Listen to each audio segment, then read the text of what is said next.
So, Bishop, I saw your picture on the wall yesterday. Yesterday I had the privilege of visiting with two executive pastors from here in Little Rock. This last one was from the Summit, but I got to go meet with Lamar Bailey at St. Mark, and walked by and I saw your picture on the wall, and I was like, who is that young man on the wall? And right next to Dr. Maurice Watson. Yes. Yeah. Maurice started pastoring St. Mark when he was really 20. The next month, he turned 21. But he was 20 years old. I was 28 when I started. Okay, so just doing the math, that means that Dr. Watson pastored for 7-8 years, something like that? 7 years. And then you pastored St. Mark for how long? 21. 21 years. 21. That's awesome. Yeah. 21 years. Yeah. Young adult life was spent there. Yep. The picture you saw was taken in 1999. You'd have been how old? I think I was 38. Okay. 38 or 39. Okay. Because that was the year I was consecrated as a bishop. Oh, okay. Yeah. Very cool. Picture, yeah. Well, that was good. It was good to roll over and see all the things that they had done. They've done that new wing over there is nice. Yeah. And I like it. Asked if we could have it. So we got 3 questions. And they're all related to something, at least something that happened Sunday. So some of them are about the subject on some of it, but some of them happened on Sunday. So the first one is this. This says, this Sunday, I wanted to come up front because I feel like I haven't been living my life for Jesus, and I wanted to recommit, but I didn't know if I could do that. Can we do that? Yes. Yeah, and once again, you know, you look at the dynamics of this ministry, Grace United. It is a common thing, you know, and I'm taking liberty here that this was an African-American person that wrote that.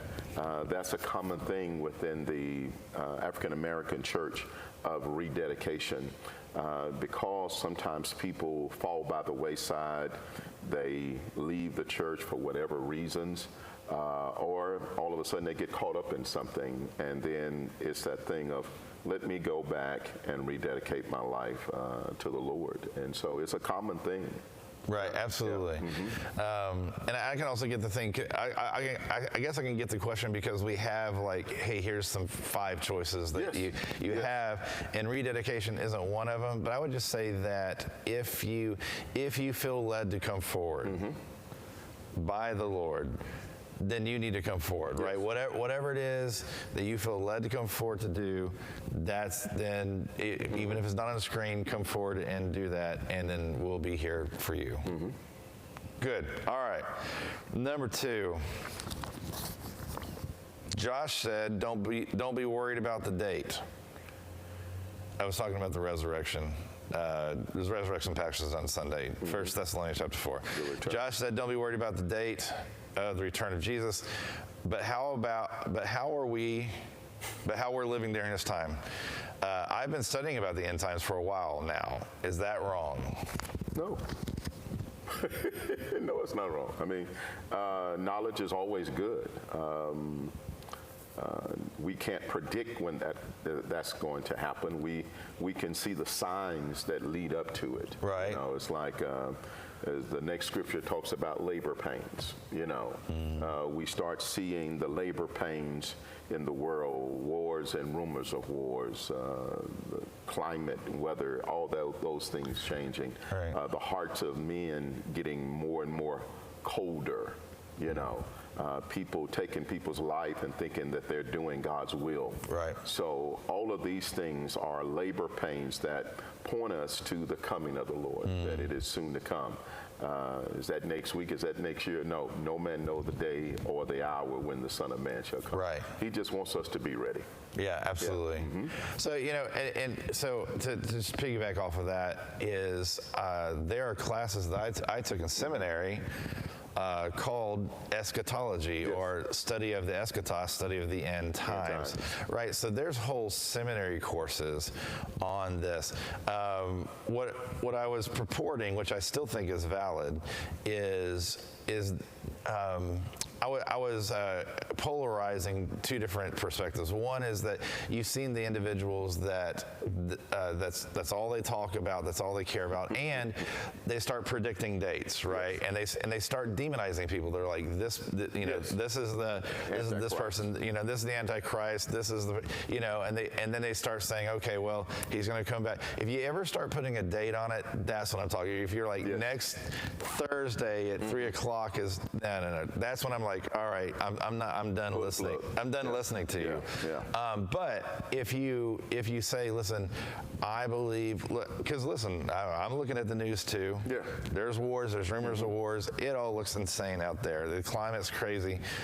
So it could.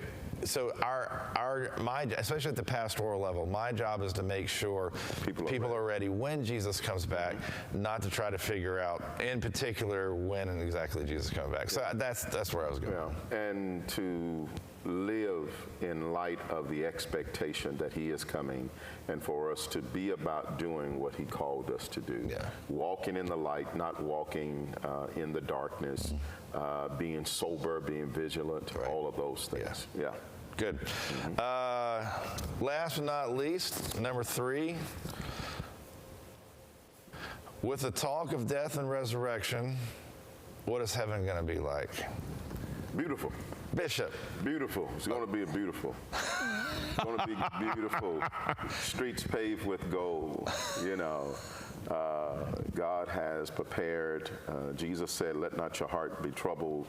You believe in me, believe in God, believe also in me. In my Father's house are many mansions, and he was assuring us that I am going to prepare a place for you, that where I am, there you may be also. And so there's great expectation of what heaven is going to be.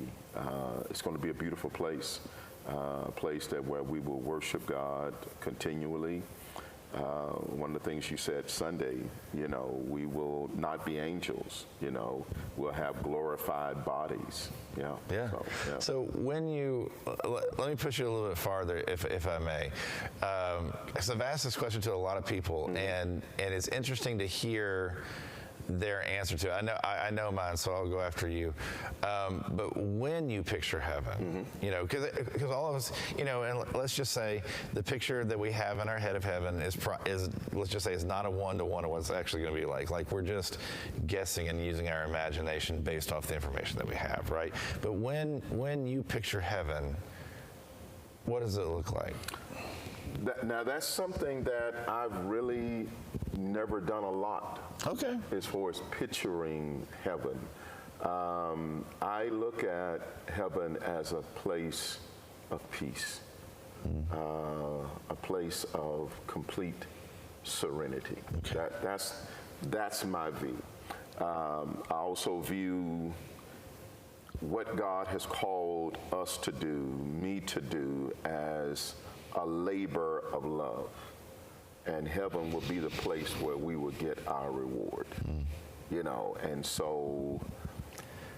Yeah, the actual imagination, so mine is, so there's two things that play into mine. One is that if my understanding of Scripture is correct, that heaven is not our final destination. The new heavens and the new earth are. So it's not, heaven is not a constant, God created us in the garden, human bodies, to dwell with him forever.